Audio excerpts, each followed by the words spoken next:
It's time for Rounding the Bases with Dino and Barks, powered by Gino's Napa Auto Pro on 1460 CJOY. Well, I know we do this on CJOY, but the Barks magic streak is up to 5-0 now. Very well played. Yes, 5-0, and we're trying to put together a package for the radio station to allow you to do every game during the playoffs, because this is something magical right now. Well, Tuesday night against Barrie, again, it was a long game, but it's still a W. And I know you were saying to me after the game, we're winning, but we're taking our time. Well, yeah, that did play. It seemed more like a 14-11 game than it did a 5-1 game. There were a lot of pitches thrown. But again, we did the little things right, and we were short-staffed again, and I thought our pitchers held us in the game, and our offense did what they needed to do. But it was a 3-hour ball game, and it was, we'd like to be a little more efficient, a little quicker, but again, they're always nice when it's a win. Exactly, and a good crowd too. Over 1,000 people on a Tuesday night. Yeah, we've been so fortunate. The fans in Guelph have been great, and I know we're very excited about the product that we have on the field. We're 17-2 at home, so home field is definitely an advantage for us, and that's why we're working so hard trying to get in a better spot, positioning ourselves for the playoffs, because being in front of our fans is something that we really makes us feel good. Now, I was trying to crunch the numbers yesterday, and I think as it stands right now going into this weekend, you would play Kitchener in the first round of the playoffs. Yeah, what a great matchup that would be. Wow, Highway 7, get ready. Yeah, exactly. And there's always been a rivalry in hockey or baseball, and we've always had a rivalry with Kitchener, and they're playing good baseball right now. I mean, they're showing up their pitching staff, but they can hit, and that ballpark's tough to play in because every fly ball could be a home run. So if it was Kitchener, that'd be a great series. We have our eyes set on first place. We're a game out in the loss column, and we have one more with London, and Welland has a tough matchup with Barrie tonight, as well as another matchup with them. So we're hoping that we have an opportunity to make a run at first place and have home field right through. One thing you can't do, and your players can't do either, is scoreboard watch. Well, exactly. And you take your own game. Yeah, that's the great thing about everybody making the playoffs. You're trying to position yourself. We've clinched home field in the first round regardless. We're one win away from clinching at least a spot in third. Having a spot in second would be great, because in the second round matchup, if you get that far, you have home field in that. And that plays a big role. Again, when you're 17-2 at home, it speaks volumes to how important it is to have yourself in a good position in the playoffs. I noticed that the postponed game in Brantford has been rescheduled now. Now, of course, I haven't been there, but I've heard their field, like the sun goes right into center field, so that's why they always have these weather delays. Yeah, and it's a later start. It's 8:30. So imagine how late it was the other night. When you start a game at 8:30. 20 to 1 in the morning, you're coming home and going, the wife goes, well, yeah, you were at a ball game, yeah, sure. Yeah, exactly. Well, it's always a tough place to play as well. They play well at home.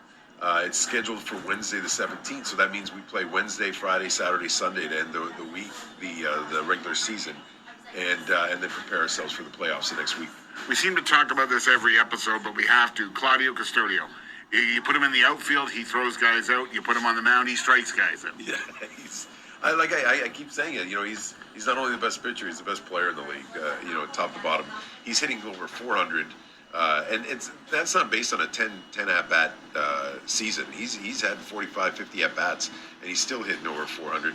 And he's he had a triple and 2 singles the other day, went 3 for 4, and then he comes out and he strikes out 13 on Saturday. So he's a special guy. He's a special teammate. He works with all the young guys.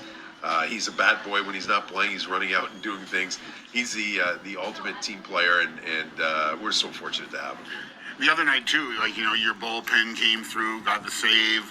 It was a really good team effort against Barrie. It really was, and that's what we're doing. We're trying to establish ourselves now as far as what everybody's role is going to be in the playoffs. And I basically throughout the regular season let guys play, and our talent speaks volumes. So when you got a situation where you have Emily Guerrero coming out of the bullpen and the way he's been throwing lately, and you have Andrew Case, who's virtually unbeatable. He's lights out. Lights out at the end. Case closed.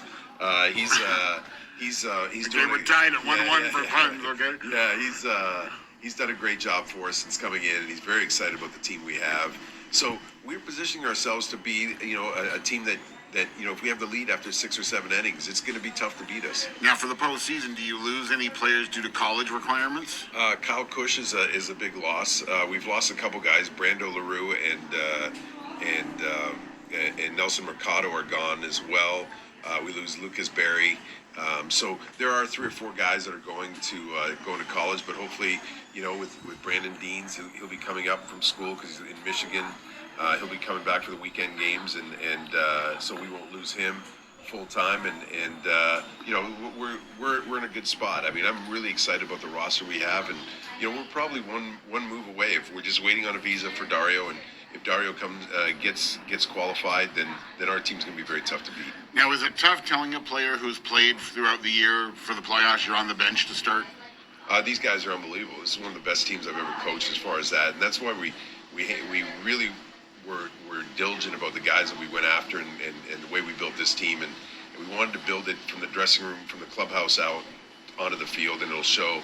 There are guys like Darius Barlas who's done such a great job for us, and he hasn't played that much in the last 3 or 4 games. That was the example I was going to say. And you know what? I have discussions. I mean, I pride myself in being able to communicate with players, and Darius is amazing. He's totally understanding and what's best for the team. Guys like Noah Roberts.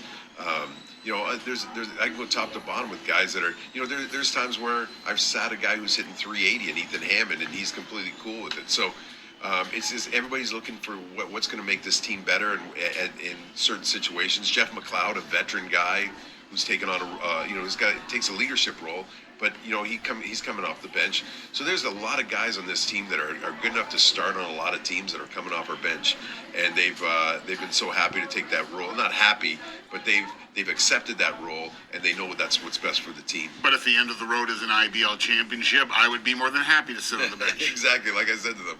Let's just see how it goes. Be ready for your opportunity, and hopefully we win our last game, drink some champagne, and smoke a cigar. Well, I'll get a couple of W's this weekend, and I'm going to get set to go 6-0 next game I do. I can't wait. Have a great weekend.